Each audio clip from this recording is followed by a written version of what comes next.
Hello friends, আশা করি তোমরা ভিডিওর ইন্ট্রো আর থাম্বনেল দেখে বুঝেই গেছো যে আজকে একটা স্পেশাল দিনটা হলো জামাই ষষ্ঠী। তাই সারা দিন ভরপেটটা খাওয়া দাওয়া, পেটটাকে ভালো রাখার জন্য সকালবেলা ঘুম থেকে উঠেই খেয়ে নিলাম একটু জিরে ফোটানো জল। এটা দিয়ে সকালটা শুরু করলাম। পেটটা তো ঠিক রাখতেই হবে। তারপর লেগে পড়লাম কাজে। এই যে ভাইয়ের জন্য রান্না করছি আর তোজোর জন্য, যেহেতু ওরা মানে ভাইয়ের রান্নার দায়িত্ব আমার ওপরে, আর তোজো তো ওর দায়িত্ব তো আমার সব সময়। তার জন্য ওদের জন্য রান্নাবান্না করে বসালাম একটু চা। তার আগে সকালবেলা উঠেই আমি কিন্তু স্নানটা সবার আগে সেরে নিয়েছিলাম। এই যে এখানে চা করছি, এবার গিয়ে কর্তামশাইকে ডাকবো। ওনাকে তো ডাকতেই হবে, তার কারণ ওনার তো আজকে স্পেশাল দিন। ওনাকে ছাড়া যদি বাপের বাড়ি যাই তাহলে তো মা একদম গেট আউট করে দেবে। আজকে ওকে ছাড়া একদমই যাওয়া যাবে না।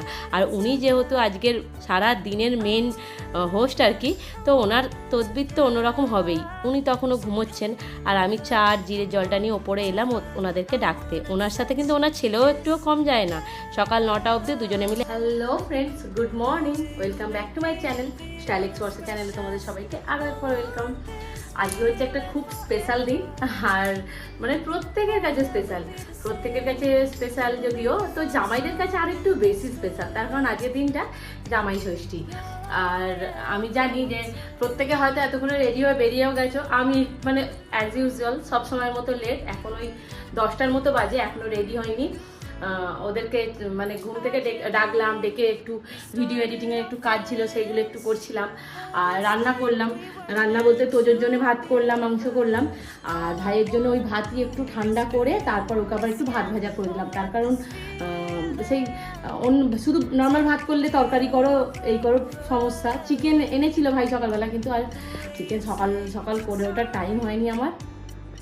আর মানে ওই বাড়িতে যেহেতু মাসিরা আজকে ষষ্ঠীতে আসছে, তো রান্না বান্না হবে, কিন্তু ভাই আর ওইদিকে হয়তো যাবে না। ও ডিউটি সেরে এইদিকেই আসবে খেতে, যা পারো ওখানে যা রান্না হবে হয়তো রাত্রেও খাবে। আমরাও আজকেই ফিরে আসবো। মানে এবারে না কপালটা এত খারাপ, প্রতি বছর ষষ্ঠীর দিন আমি চেষ্টা করি যে একটা দিন অন্তত থাকার, মানে সকাল থেকে তো ঠিকঠাক একদিনে অত ঠিকঠাক খেয়ে উঠতে পারি না, পরের দিন আবার খাই এই জন্য। কিন্তু এবছর না কালকেই রূপের এক্সাম আছে, মানে কাল থেকে ওদের স্কুল খুলছে। আজকে 12 তারিখ, কালকে 13 তারিখ ওদের স্কুল খুলছে। আর 13 তারিখে ওদের এক্সাম হচ্ছে, পিটি এক্সাম আছে এবং প্র্যাকটিক্যাল এক্সাম। তারপরের দিন আছে ড্রয়িং এক্সাম। তারপর নেক্সট উইক থেকে ওদের রিটেন এক্সামগুলো স্টার্ট হচ্ছে। তো সেই জন্যই মানে দুদিন আগে আমি বাপের বাড়ি যাইনি, যদিও দিদির বাড়ি থেকে ঘুরেই এলাম, সামার ভ্যাকেশনে যাওয়া হয়নি বলেই।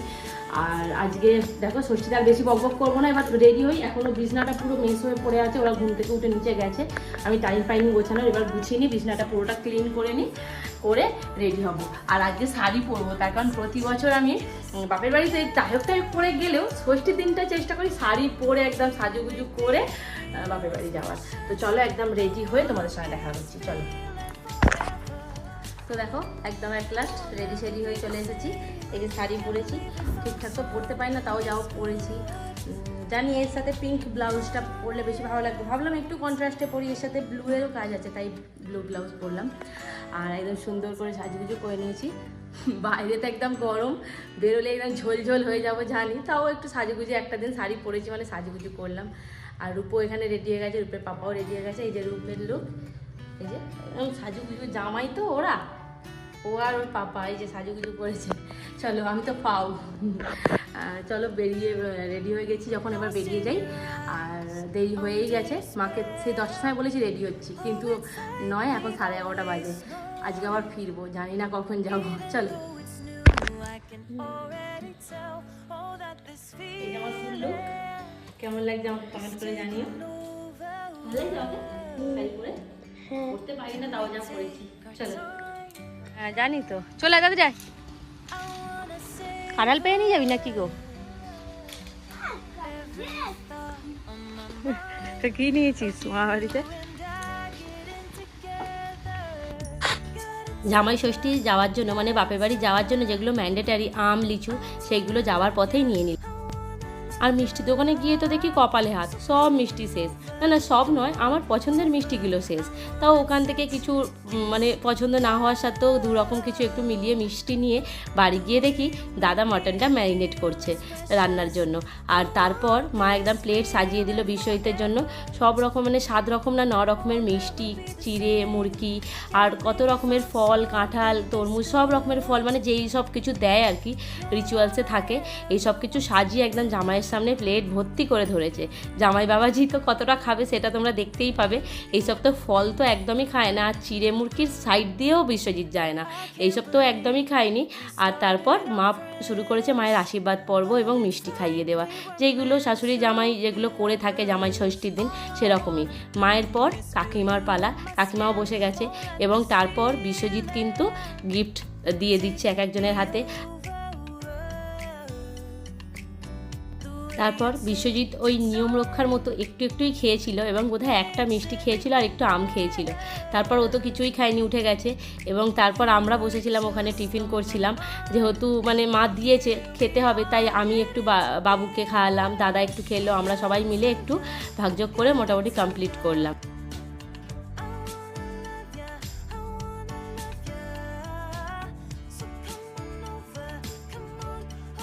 তারপর বাইরে এসে দেখি মা একদম বড় কড়া করে মটন কষছে।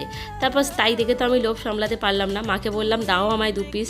আর কষার সময় মা কিন্তু চর্বিটা আলাদা করে তুলে রাখে, সিটি যাতে না দিয়ে কষার সময় সেটা অ্যাড করে। এবং মটন কষা তো বসে বসে খেলাম, খুব ভালো লাগে আমার মটন কষা খেতে। আর তারপর এসেছিল দিদি। সেই দিনকে ননির একটু শরীর খারাপ থাকায় ননিকে ডাক্তার দেখাতে নিয়ে গেছিলো দিদি, তাই একটু আসতে দেরিই হয়েছিল। আর দিদি আসার পর তারপর মা আবার যেহেতু জামাইবাবু তারপরে এসেছে, তাই সেম সমস্ত কিছু রিপিট করে দিল, মানে যেগুলো বিশ্বজিৎকে করলো আর কি, সমস্ত ফল মিষ্টি আশীর্বাদ দিয়ে সেগুলো জামাইবাবুর সাথেও করলো। এবং দুপুর হয়ে যাওয়ায় জামাইবাবু তো খুব একটা খায়নি, ওই একটু নিয়ম রক্ষা করেছে। তারপর কাকিমাও আশীর্বাদ করে নিচ্ছে। তারপর আমরা বসেছিলাম একসাথে সবাই লাঞ্চ করতে। আর হ্যাঁ, আমার ভাইয়েরাও কিন্তু এসেছিল। ভাইয়েরা যেহেতু এসেছে হাসি মজা হবে না তা তো নয়, ভাই লেগে পড়েছে ওর এক্সপার্ট কাজে, একদম স্যালাড কাটতে আর ডিজাইন করে সাজিয়ে একদম।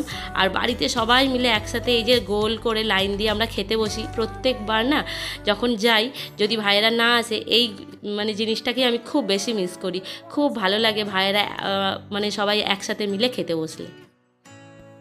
আর মেনু তো দেখতেই পাচ্ছ তোমরা, এই যে ছিল ভেটকি মাছ, চিংড়ি কষা, তারপর মাটন, বাটা মাছ ভাজা, এবার নানা রকমের যেগুলো থাকে ভাজা ভুজি সব তো ছিলই। আর ভাইয়েরা যদি বাড়িতে আসে না, বাড়িটা একদম গম গম করে। তারপর ভাইয়েরা চলে গেল, খাওয়া দাওয়া মোটামুটি মিটে গেছে। এখন এই এসছি, বাইরে একটু মেঘলা করেছে কিন্তু প্রচণ্ড গরম বাবা। ভাইরা বেরিয়ে গেল, আমরা একটু সন্ধ্যা সন্ধ্যা করে বাড়ি চলে যাবো। বলো, ওই তো বলছে রে ননি, নো নো ননি, নো নো নো বলো, নো নো বলো, ননি নো বলে দাও তো, নো নো বলো। ননি একটা আ দাও তো, অননি অননি অননি এখানে একটা আদি দাও।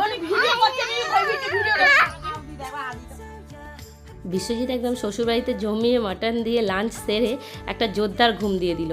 ঘুম থেকে উঠে মা ওকে চা করে দিল, চা খেলো। আর তারপর আমরা রেডি সেডি হয়ে গেছি বাড়ি যাওয়ার জন্য। তখন বললাম ফিরতে যেহেতু হবে, তখন প্রায় 8টার মতো বেজেই গেছে, তাই আর লেট না করে ফিরলাম।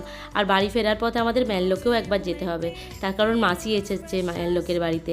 আর সকাল থেকেই মাসি যাওয়ার জন্য বলছিল, কিন্তু সকালবেলা দেরি হয়ে যাওয়ায় আর প্রচণ্ড রোদ ছিল, তার জন্য আর মাসির সঙ্গে দেখা করতে যাইনি। সকালে সন্ধ্যেবেলায় গেছিলাম মাসিদের সঙ্গে দেখা করতে।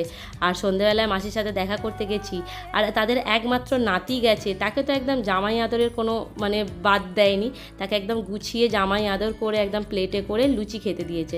যেহেতু রূপবাবুর লুচি যে খুব ফেভারিট, তাই ও ওখানেই ডিনারটা সেরে নিল। আর আমরা আমাদের ডিনারটা ওখান থেকে প্যাক করে নিলাম, যেহেতু মা ওখানে ডিনার করেই রেখেছিল। ডিনার প্যাক করে নিয়ে আমরা বাড়ি এলাম। আর বাড়ি আসার সময় শুরু হলো আর এক বিপত্তি, পথে উঠেছে ঝড়। রাতের দিকে ঝড়টা উঠেছে, যেহেতুও মানে মানে একটু শান্তির বৃষ্টি, কিন্তু তবুও কী বলতো, রাস্তায় ছিলাম, প্রথমে তো ঝড়, তারপর শুরু হলো মুষলধারে বৃষ্টি। কিছুটা আসার পর মানে হাফ ভেজা হয়ে আমরা একটু দাঁড়ালাম, যেহেতু রূপ আছে না, ভিজে যাবে, আর সামনেই ওর এক্সাম, একটু দাঁড়িয়ে ভাবলাম একটু মানে বৃষ্টিটা কমুক। আর রূপ তো এখানেও নিজের দৌড়াদৌড়ি একদম শুরু করেছে। তারপর বৃষ্টিটা একটু কমতে আমরা বাড়ি এলাম, আর দেখো পুরো আধ ভেজা হয়ে গেছি, কী আর করবো। আর এসে বিশ্বজিৎ তো একদমই ভিজে গেছে। আজকের মতো টাটা বন্ধুরা, আমার ভিডিও ভালো লেগে থাকলে অবশ্যই একটা লাইক করে দিও। আজকের মতো টাটা।